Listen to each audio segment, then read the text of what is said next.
Good morning. Saturday, April 11th, 2026.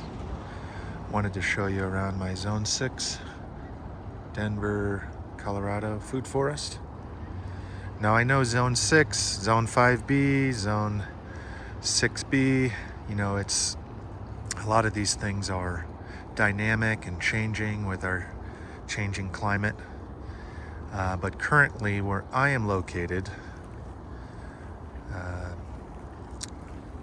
I'm listed as a Zone 6, and there's a lot of different microclimates depending on what your elevation is here on the Front Range, how close you are to the mountains. I'm at a pretty exposed spot that's a little higher up from the Platte River, and oftentimes storms miss us because of the microclimate. There's also a lot of pavement and industry around my area, so that actually creates and affects weather, and oftentimes that's just how it goes depending on where you are in your context, your topography, your climate zone, and then also your systems, because your systems are going to interact with your climate, with your topography. Like for example, this water body that I created under these trees definitely elevates the humidity locally. All the stone heats up, the water heats up, has a thermal mass. So those are some of the tools or techniques that you can use, rocks or water bodies, or just taking advantage of those that exist already within your landscape, if you're lucky to have resources like rock or water.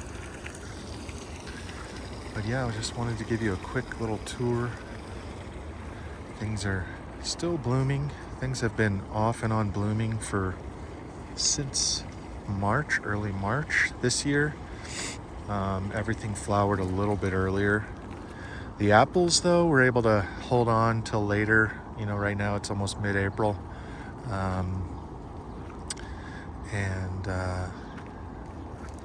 But some of the stone fruits, like this cherry, flowered earlier in the year.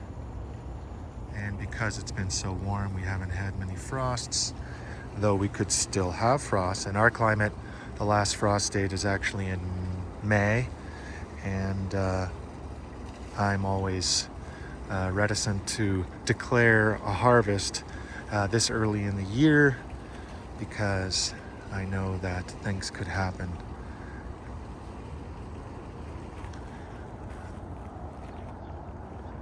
This is an apple. This plum already finished out. This is the toka. Now this plum, though, next to my Wallapini, is just now beginning. So this is a Mount Royale plum, I believe, and I definitely recommend it for Colorado growers if you're looking for a plum that blooms late in the season.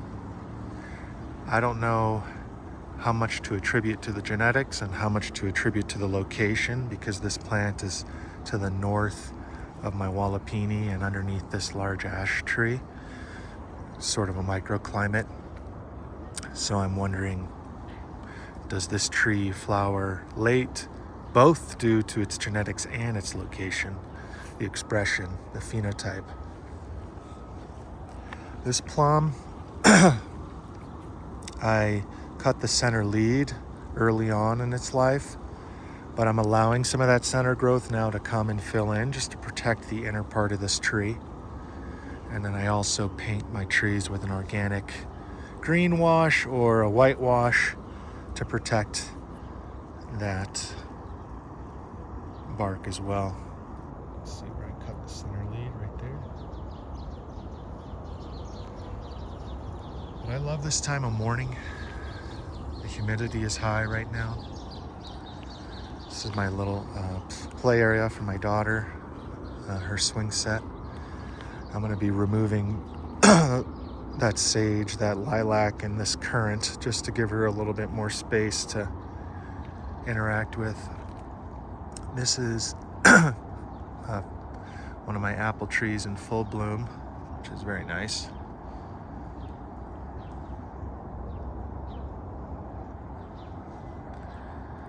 Now, I forget the cultivar, but I can look up the tag. But this is from Harlequin Nurseries in Boulder,